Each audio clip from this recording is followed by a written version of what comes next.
샬롬.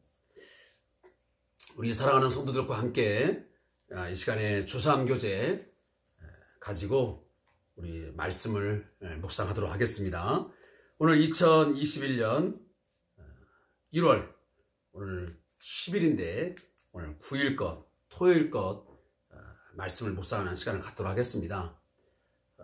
그러니까 오늘 것과 내일 것이 이 안식일 논쟁 부분이기 때문에 이 부분은 그냥 합쳐서 제가 진행을 하고 오늘 이 금식 논쟁에 관련된 부분들을 함께 묵상을 하도록 하겠습니다. 따라서 오늘 45페이지를 참고하시면서 오늘 9일치 토요일 묵상을 하면 되겠습니다. 찬송가 288장 함께 먼저 들으시겠습니다.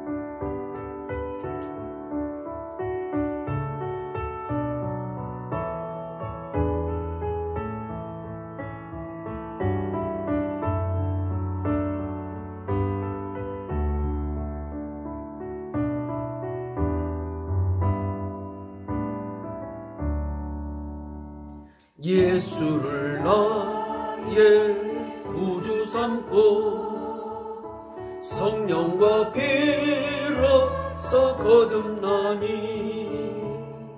이 세상에서 내 영혼이 하늘의 영광 누리도다. 이것이 나의 간증이요 이것이 나의 전성일세. 나 사는 동안 끊임없이 구주를 찬송하리로다. 온전히 주께 맡긴대요. 사랑의 음성을 듣는 중에 천사들 왕래하는 것과 하늘의 영광 보리로다. 이것이 나의 간증이요 이것이 나의 전성일세. 나 사는 동안 끊임없이 구주를 찬송하리로다.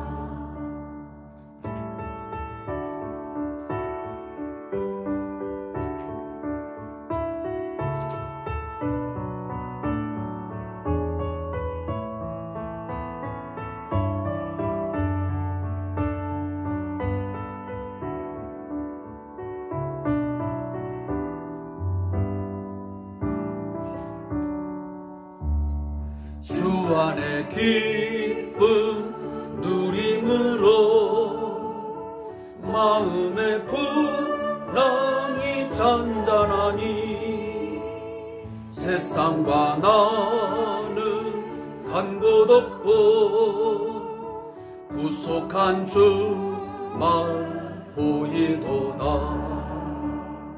이것이 나의 간증이요 이것이 나의 전성일세. 나 사는 동안 끊임없이 구주를 찬송하리로다.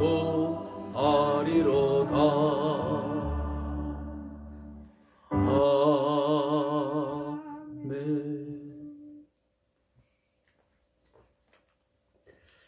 오늘 함께 주신 말씀은 마가복음 2장 18절부터 22절의 말씀을 함께 보겠습니다.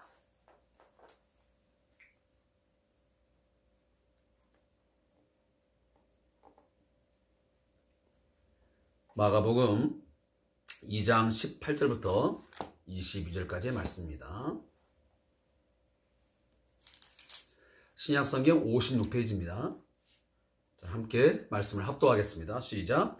요한의 제자들과 바리새인들이 금식하고 있는지라 사람들이 예수께 와서 말하되 요한의 제자들과 바리새인의 제자들은 금식하는데 어찌하여 당신의 자들은 금식하지 아니하나이까? 예수께서 그들에게 이르시되 혼인집 손님들이 신랑과 함께 있을 때에 금식할 수 있느냐? 신랑과 함께 있을 동안에는 금식할 수 없느니라. 그러나 신랑을 빼앗길 날이 이르리니 그날에는 금식할 것이니라. 생배 조각을 낡은 옷에 붙이는 자가 없나니 만일 그렇게 하면 기운 새 것이 낡은 그것을 당기어 헤어짐이 더하게 되느니라. 새 포도주를 낡은 가죽 부대에 넣는 자가 없나니 만일 그렇게 하면 새 포도주가 부대를 터뜨려 포도주와 부대를 버리게 되리라. 오직 새 포도주는 새 부대에 넣느니라 하시니라. 아멘.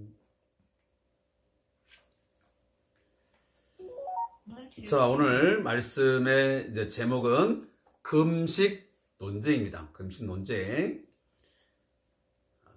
이 말씀의 요약을 잠깐 제가 읽어보겠습니다. 종교 지도자들 격인 바리새인과 세례 요한의 제자들은 금식하는 반면 예수님의 제자들은 금식하지 않는다. 이 모습을 본 사람들이 예수님에게 그 이유를 묻는다. 예수님은 새 시대가 도래한 까닭에 옛 시대의 관습은 더 이상 지킬 필요가 없다는 입장을 밝히신다. 아멘.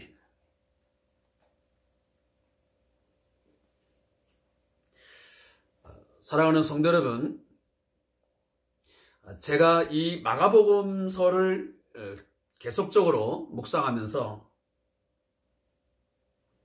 이 한 가지를 놓치지 말라고 그랬습니다. 그것은 예수님의 오심을 통해서 예수님께서 하나님으로부터 보내심을 받아 하나님의 아들로서 이 땅에 오시는 순간 하나님의 나라가 임했습니다.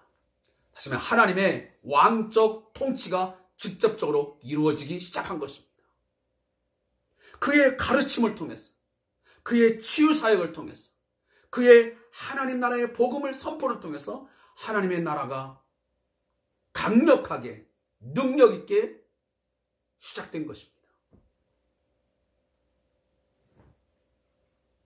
그래서 그저께도 제가 말씀드렸지만 그 예수는 누구시냐? 예수님이 누구시냐? 그것은 바로 하나님의 아들이시다. 그는 메시아로서, 그는 구원자로서 이 세상을 구원하기 위해서 오신 하나님의 아들로서 그는 아버지가 가지고 계시는 모든 권세와 능력을 다시 말해 이 땅에서 선포하시고 직접 수행하시는 그런 분으로 우리가 함께 공부를 했습니다. 그 중에 하나가 뭐냐면 바로 죄를 사하는 권세였습니다.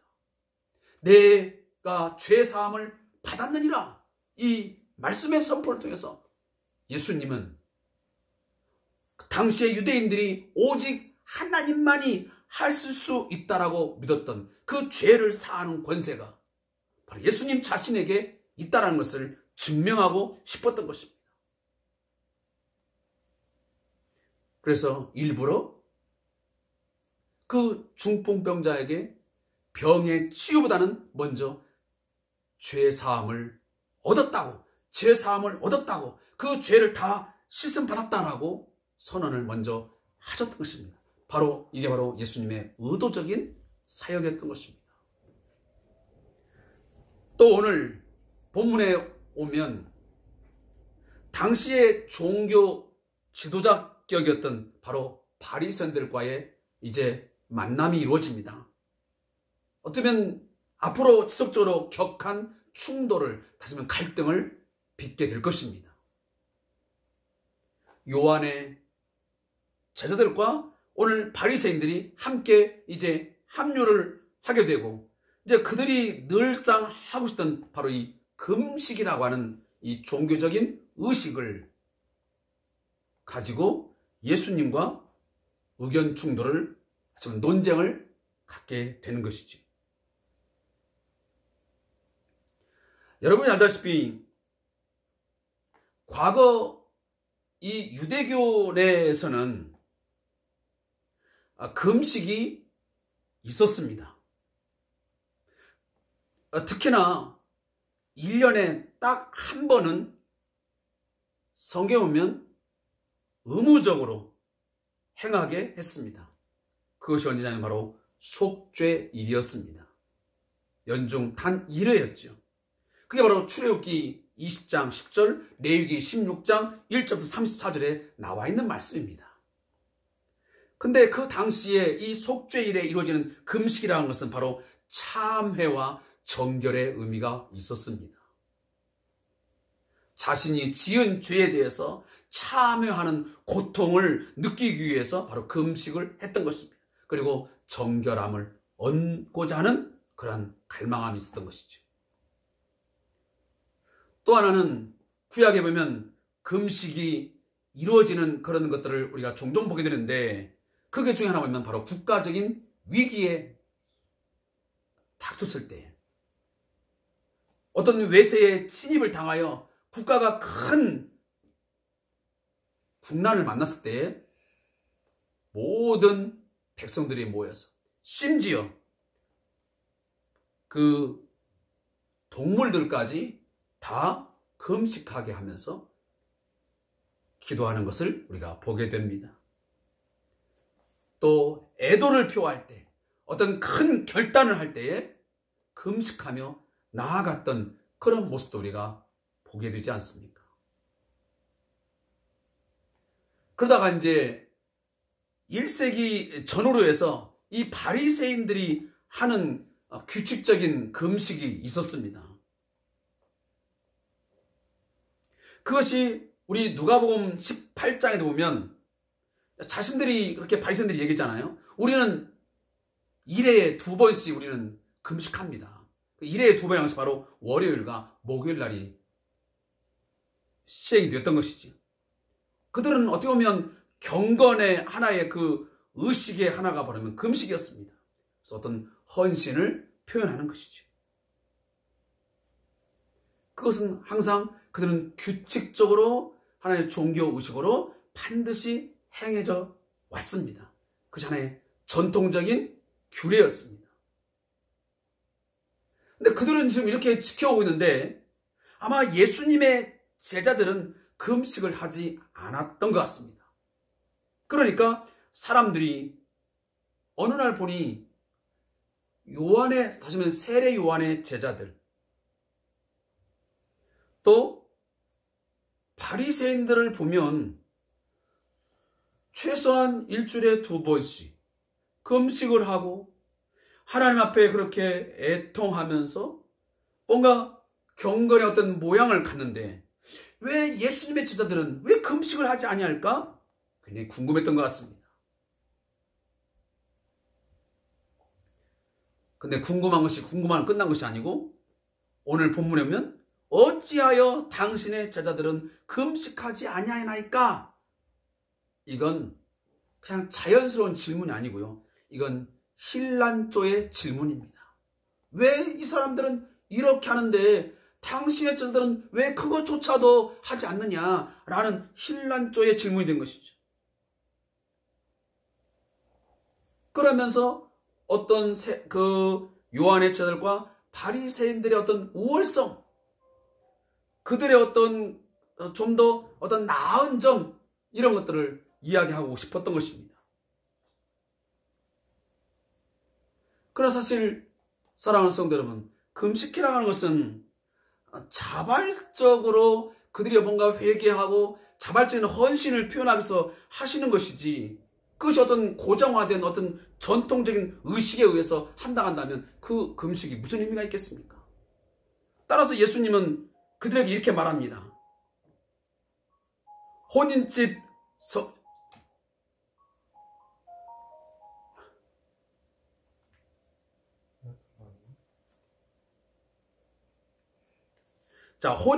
손님들이 신랑과 함께 있을 때에 금식할 수 있느냐, 신랑과 함께 있을 동안에는 금식할 수 없느니라. 자, 예수님은 갑자기 아마 질문을 한 사람들 봤을 때는 좀 엉뚱한 이야기를 꺼낸 것 같습니다.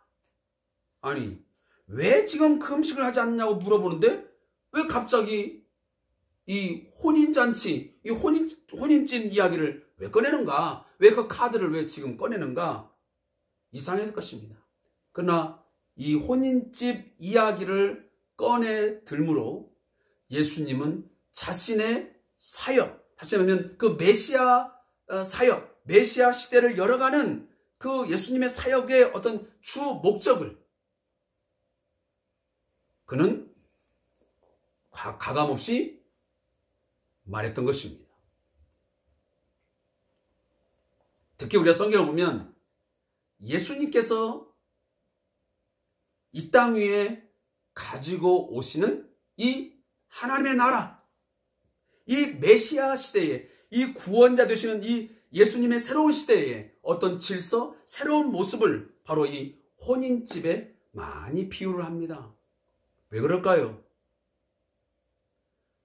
지금도 마찬가지지만 그 당시, 예수님 당시에 그도 사람에게 가장 기대가 되고 가장 큰 기쁨과 즐거움이 있는 잔치가 뭐겠습니까? 그 그림이 뭐겠습니까? 바로 혼인집 그림이었습니다. 따라서 예수님은 일부러 예수님의 그 메시아 시대, 예수님이 가져오시는 그 하나님이 통치하시는 새로운 시대, 새로운 질서가 세워지는 그 시대를 혼인집의 그 즐거움과 기쁨과 뭔가 견주고 싶었던 것입니다. 따라서 예수님은 이렇게 말하는 것입니다. 여보세요. 지금 나를 통해서, 예수님을 통해서 지금 새로운 시대가 열려지면서 지금 신랑 되는 바로 자신이 지금 와 있는데 신랑이 지금 여기에 함께 있으면서 모든 사람이 함께 지금 이 결혼에 대해서 축하를 하고 서로 음식을 나누면서 기뻐하고 이렇게 하고 있는데 여기서 왜 금식이 왜 필요하냐? 그 금식을 한다면 그것은 신랑을 빼앗길 때 이것은 뭘 의미하면 바로 예수님의 죽음을 암시하는 것입니다.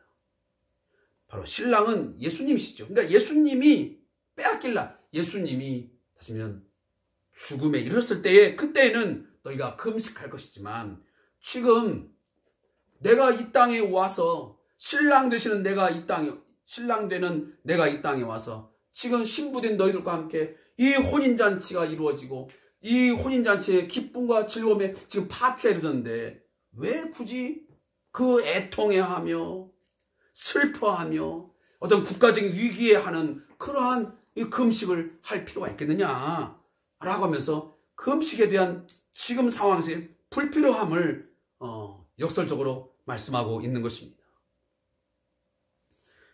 그러면서 오늘 21절 보면 21절과 22절에 예수님의 어떤 새로운 시대, 예수님이 가져오시는 새로운 메시아 시대를 비유적으로 말하기 위해서 두 가지를 이야기를 꺼내옵니다. 두 가지 비유. 하나는 생배 조각에 낡은 옷에 붙이는 자가 없나니 만일 그렇게 하면 기운 새 것이 낡은 것을 당겨 헤어짐이 더하게 되나 하면서 여기 보면 뭐가 나오냐면 지금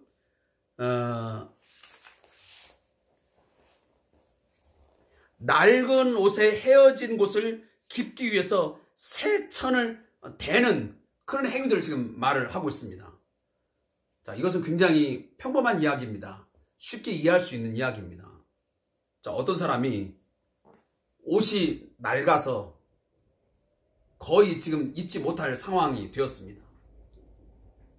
그러면 그 낡은 그 옷이 있을 때에 그것을 깁기 위해서 새천을 갖다 대게 되면 자, 새천을 대고 이렇게 깁다 보면 어찌 되겠습니까? 낡은 그것을 당겨서 헤어짐이 더하게 되는 것이죠. 우리가 옷을 꿰매 봐서 알 겁니다. 지금 옷이 굉장히 헤어져 가지고 헤어짐이 심각합니다. 근데 거기다가 새 것을 대놓고 바느질을 가해 보십시오. 그러면 이 낡은 것에게 바늘이 꼽혀지면서 더 심각하게 뜯어지는 것입니다. 자, 이것을 말씀하는 겁니다. 두 번째는 새 포도주를 낡은 가죽 부대에 넣는 자가 없다는 것입니다. 맞지요? 자, 지금 새 포도주가 있습니다. 그런데 낡은 가죽 부대, 어쩌면 이제 낡은 것이 보통 낡은 게 아니고 이제 곧 폐기 처분해야 되는, 뭔가 담겨지면 터져가지고 쏟아질 것 같은 그런 부대라는 것입니다. 근데 그 부대에다가 어떤 사람이 새 포도주를 담겠습니까? 새 포도주이면 새 부대에 담는 것이 매우 합리적인 것이고 당연한 것이지요. 그게 지혜로운 것이죠.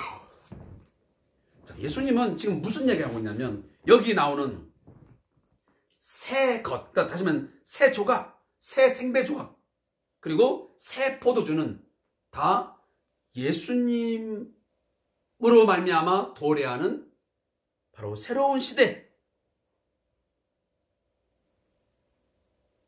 그것을 말하고 있는 것입니다. 예수님으로 인하여 이미 오고 있는 그 하나님 나라의 새로운 질서, 새로운 가치, 이런 것들을 오늘 생배 조각의 새 것, 그리고 새 포도주라고 말씀하고 있는 것입니다.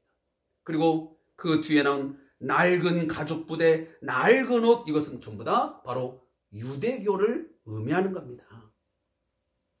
과거 구약과 그 유대교가 가지고 있는 그 질서, 그들이 갖고 있는 어떤 가치, 그들의 어떤 삶의 어떤 모양, 이런 걸 가지고는, 그 의식 가지고는 절대로 예수님을 통해서 이루어지는 그 하나님 나라의 새로운 질서와 새로운 가치에는 부합하지 않다는, 어울리지 않다는 것입니다. 그러면 새 부대야, 여기 새 부대라는 뭐냐? 새 부대는 바로 교회, 바로 교회 공동체, 바로 기독교를 의미하는 겁니다. 사랑하는 성도 여러분, 예수님의 삶을 통해서, 예수님의 인격을 통해서, 그의 사역을 통해서 이루어지는 새로운 하나님 나라의 질서, 새로운 가치관, 이런 것들은 오직 교회가 담고 우리 기독교가 담아서 그것을 우리가 전파하고 그것을 가지고 살아내야 되는 것입니다. 그렇지, 옛 질서, 옛 것, 그런 것에 우리가 담을 수 없다는 것입니다. 더 이상 유대교나 그리고 그 구약의 그러한 내용 가지고는 더 이상 그런 것들을 감당할 수가 없다는 것입니다. 이제는 그러한 구약적인, 그리고 어떤 그 유대교가 갖고 있는 그런 의식, 그리고 어떤 관습, 전통적인 어떤 그런 것들은 다 이제는 버려버리고 과감하게 다 이제 폐기 처분해버리고, 오직 새로운 그 시대는 새 부대, 교회에 담아야 된다는 것을 말씀하고 있는 것입니다. 자, 제가 이 부분들을 오늘 좀 말씀을 드리고 싶었습니다. 아무쪼록 사랑하는 성도 여러분, 우리는 예수님을 통해서 이루어진 새로운 시대, 하나님의 나라의 삶을 우리는 살아가야 됩니다. 우리는 새로운 질서를 따라서 살아야 됩니다. 복음에 합당한 삶을 살아야 됩니다.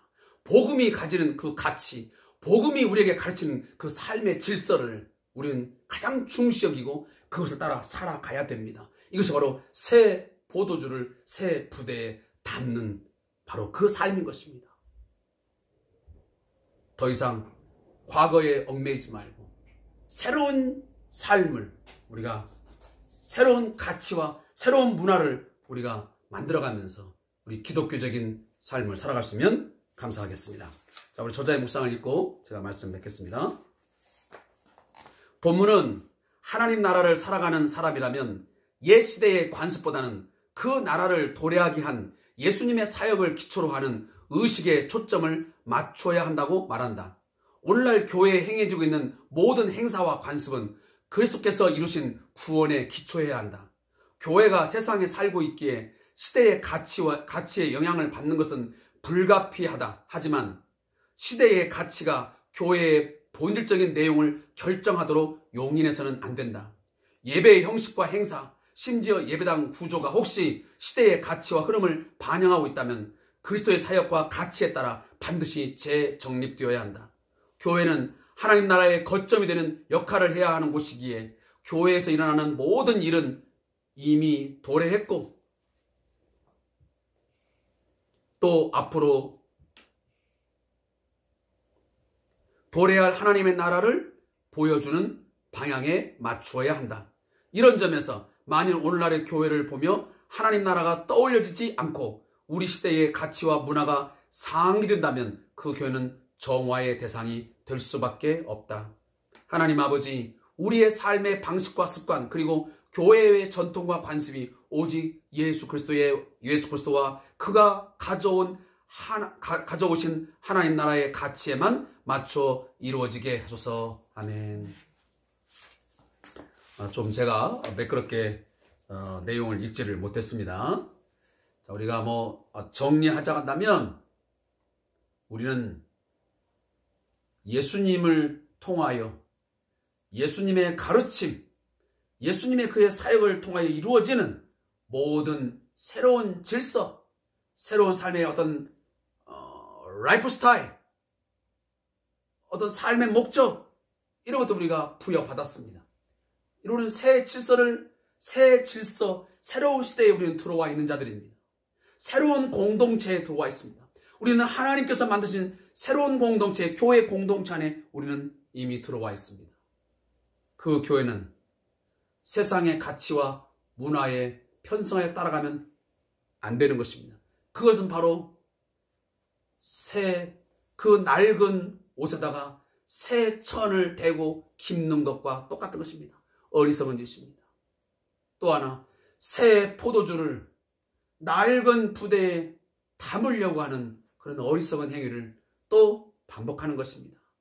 아무쪼록 새 포도주는, 새로운 질서, 새로운 시대는 바로 새로운 부대, 교회에 담아야 합니다.